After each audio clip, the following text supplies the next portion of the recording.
Bonjour à tous, j'espère que vous allez bien, bienvenue dans cette nouvelle vidéo et désolé, petite interruption, on va refaire cette vidéo sur les pires Pokémon du jeu en stratégie période 1G, 2G, 3G, etc. jusqu'à la 9G. C'est un top 6, alors évidemment, encore une fois, je le répète, ce n'est que mon avis personnel, je parle que de mon vécu, parce que Pokémon, ce n'est pas que le taux d'usage du Pokémon. Faut pas se fier uniquement à ça. Il faut se fier aussi à son vécu, à son propre avis personnel sur le Pokémon, qu'il soit overuse ou Zédu. Voilà, ou même qu'il soit Alifingose ou Zédu. Voilà, de l'Alifingose au Zédu, chacun est libre de se faire son propre avis sur le Pokémon en question. Voilà, je tenais à le dire parce que beaucoup, je me souviens encore de l'année dernière où les gens, certaines personnes ne comprenaient pas et commentaient mes vidéos de manière négative en disant, après bon, ça peut arriver, hein, ça arrive, j'en aurai certainement des commentaires, des commentaires négatifs. Mais je vous préviens, c'est des commentaires négatifs, mais sans insulte. Vous avez le droit de dire que vous n'êtes pas d'accord, que la vidéo vous plaît pas, mais dans ces cas-là, venez pas faire vos malins derrière l'écran pour ça. Je vous le dis sincèrement, parce que vous seriez en face de moi, vous diriez vous seriez en train de tenir un autre discours. Ouais. Je vous le dis. Petit coup de gueule. Voilà, maintenant vous comprendrez ce qui va se passer. Sinon, là, votre commentaire sera supprimé et votre chaîne YouTube signalée. Vous savez comment ça se passe à la fin. Et on va commencer par le premier Pokémon. Et le premier Pokémon, je regrette encore une fois, au moins en première génération, pour moi, c'est Ectoplasma. Pour moi, c'est Ectoplasma. Tout simplement parce que Ectoplasma, pour moi, n'est pas à la hauteur de sa réputation. En première génération, il est mauvais. Mauvais de chez mauvais, ce Pokémon.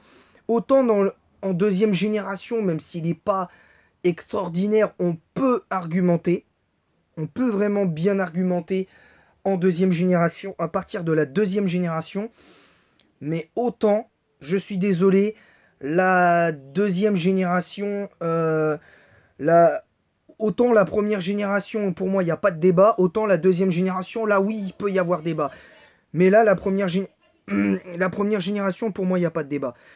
Ectoplasma, c'est un des pires Pokémon de la première génération. Je suis désolé, je ne peux pas me faire à cette idée que certaines personnes qui certes peuvent apprécier Ectoplasma comme moi je l'apprécie, et je vous cache pas que moi ça me fait pas plaisir de le mettre dans les pires, mais je l'ai constaté à plusieurs reprises, ça fait plus de 20 ans que je joue à Pokémon, ça fait 21 ans que je joue à Pokémon, donc je pense être suffisamment légitime, je suis peut-être pas en compétition, je fais pas de compétition, mais c'est pas parce que tu fais de la compétition que tu es plus légitime qu'un autre.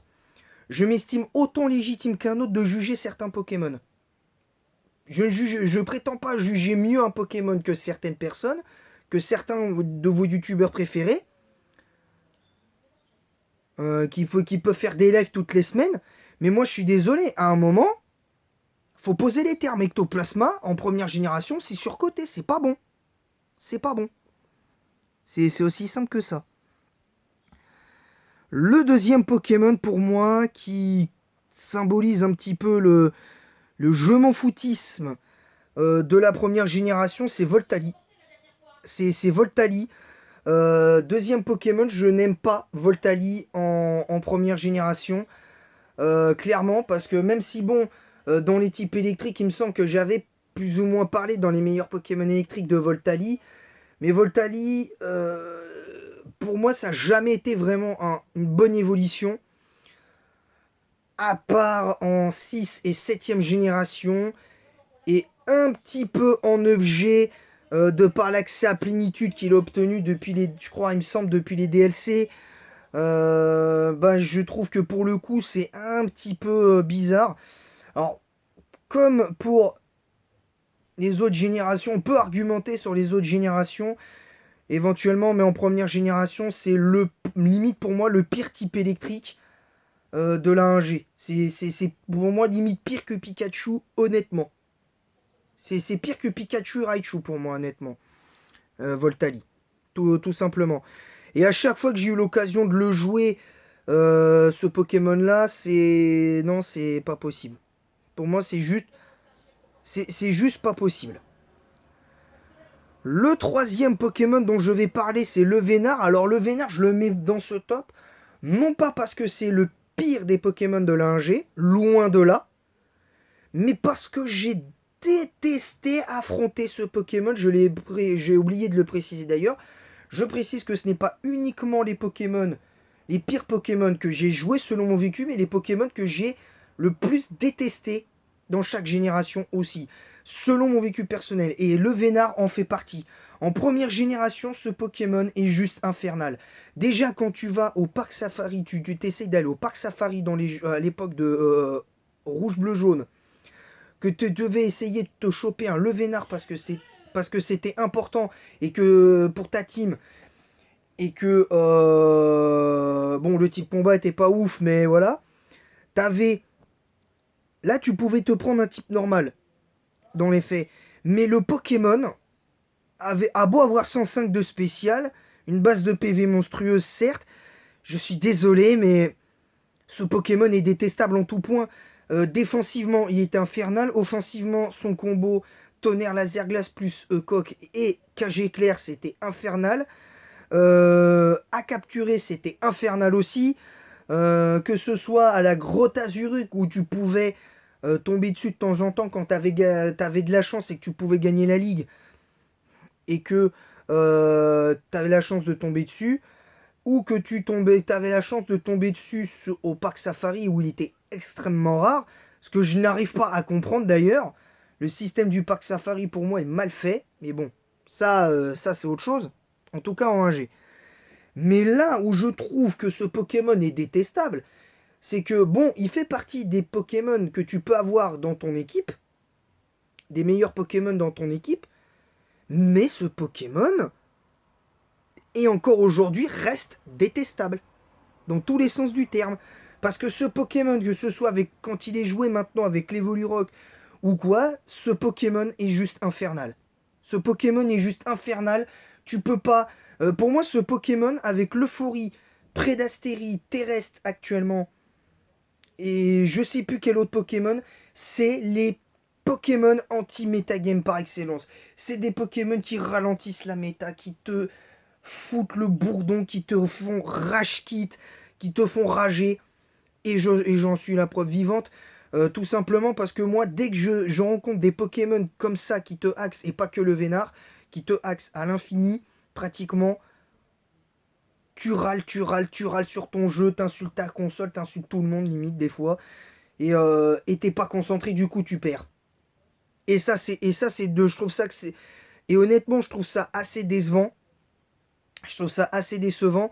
Mais sincèrement, là, c'est... Le Vénard est l'exemple type des Pokémon que je déteste. Je le mets dedans, non pas par plaisir, un peu comme j'ai parlé de comment ça s'appelle, d'Ectoplasma, mais voilà, c'est... je trouve ça, mais... dommage. Le prochain Pokémon, là, c'est clairement dit, hein, on va pas se mentir. Le prochain Pokémon, c'est Articodin. Le troisième Pokémon que je vous cite, c'est Articodin, parce que même si là, les Pokémon que je vous ai cités, pour le moment, c'est Ectoplasma et le Vénard. Ectoplasma, c'est à la fois un Pokémon que j'ai pas aimé jouer, mais que j'ai joué, que j'ai pas aimé mon aventure avec lui, mais que j'ai détesté en première génération. Le Vénard, c'est pareil, même s'il a été un peu meilleur. Mais là, Articodin, c'est pas possible. Articodin, c'est pas possible. Et même encore aujourd'hui, Articodin n'arrive pas à briller malgré ses stats de légendaire. Et c'est dur à dire. C'est clairement dur à dire parce que c'est pour moi de tous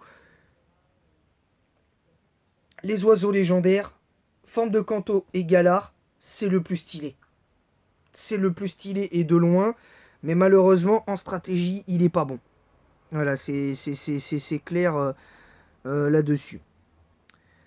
Le prochain Pokémon pour moi c'est Ampiflore. Le quatrième Pokémon c'est Ampiflore. tout simplement parce que là on a cité, je le rappelle, Ectoplasma, le Vénard et Articodin. Le quatrième Pokémon c'est Ampiflore. Pour moi Ampiflore est pas vraiment bon en première génération. Même sur les deux premières générations, je trouve que Ampiflore c'est pas l'assurance tout risque. C'est mieux, je trouve, en 3G, à partir de la 3G pour Ampiflore, parce qu'il arrive à mieux compenser ses stats offensives qui sont identiques, ce que je trouve pas logique, parce que pour moi, il est plus fort sur le spécial que sur le physique, personnellement. Mais bon, après, chacun son avis là-dessus, hein, vraiment chacun. Chacun son avis. C'est un Pokémon qui me fait pas plaisir de le mettre là, même si je le trouve pas super beau, mais voilà, t'as compris le truc. Le cinquième Pokémon que j'ai, là pour le coup, il est très puissant, mais en première et en deuxième génération, mais un Pokémon que j'ai détesté affronter, mais de manière générale aussi, en première génération, jusqu'à la 4G pratiquement, c'est Noix de Coco. Noix de Coco, il est détestable en tout point parce qu'avec le coup de... Avec l'attaque pilonnage qui était infernale en première génération, son psycho qui faisait hyper mal en première génération aussi, enfin, même s'il n'avait pas forcément d'attaque plante à part méga sensu, mais c'était infernal. Ce Pokémon était infernal à jouer. C'était infernal à jouer. Enfin non, il est pas infernal à jouer, il est facile à jouer ce Pokémon. Mais à affronter, c'est juste pas possible. C'est juste pas possible. Ce Pokémon, il est détestable. Même si, bon, aujourd'hui, là, ce serait un peu moins le cas, mais là, c'est non. Non, là, pour moi, aujourd'hui, c'est non, je peux pas. Je peux pas ce Pokémon en première génération.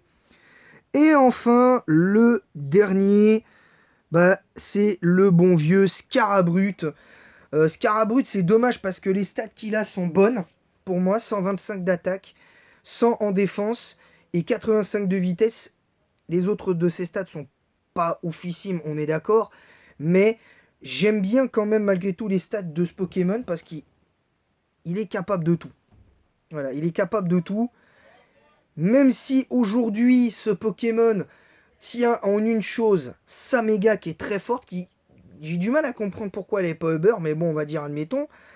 Mais là, Scarabrute c'est un Pokémon que je mets pas par plaisir parce que le peu d'aventures que j'ai fait avec Scarabrute, j'ai kiffé. Honnêtement j'ai kiffé. Mais le problème c'est que je le mets dans les pires parce que malheureusement, bah sur les champions d'arène, c'est tout le temps une masterclass.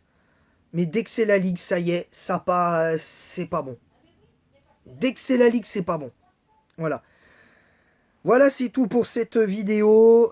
Les Pokémon que je vous ai cités, je vais vous les reciter maintenant sans vous refaire l'histoire.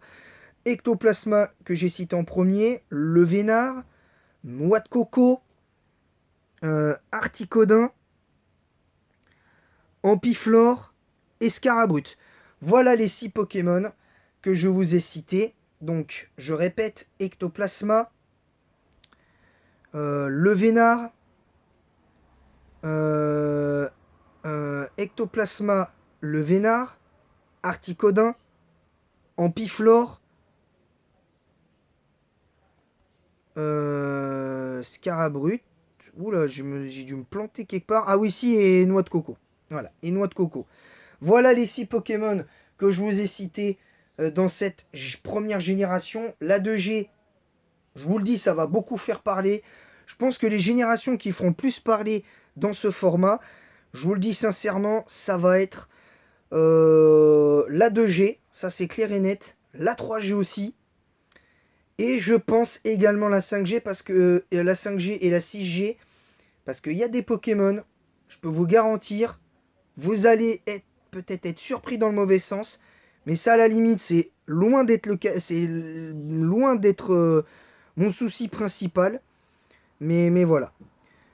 Sur ce, j'espère que cette vidéo vous aura plu. N'hésitez pas à mettre un pouce bleu et un commentaire pour le référencement en disant quoi vous êtes d'accord, pas d'accord avec ce top 6 des pires Pokémon du jeu en stratégie selon mon vécu dans les jeux Pokémon.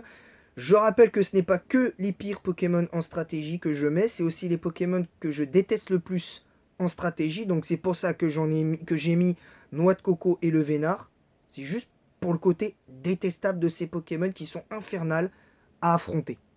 Voilà, c'était juste pour préciser. S'il y a commentaires insultants, d'attiser la haine sur l'orthographe, la politique, l'orientation sexuelle et j'en passe, votre commentaire sera supprimé et chaîne YouTube signalée. Voilà. C'est comme ça, c'est clair et net. La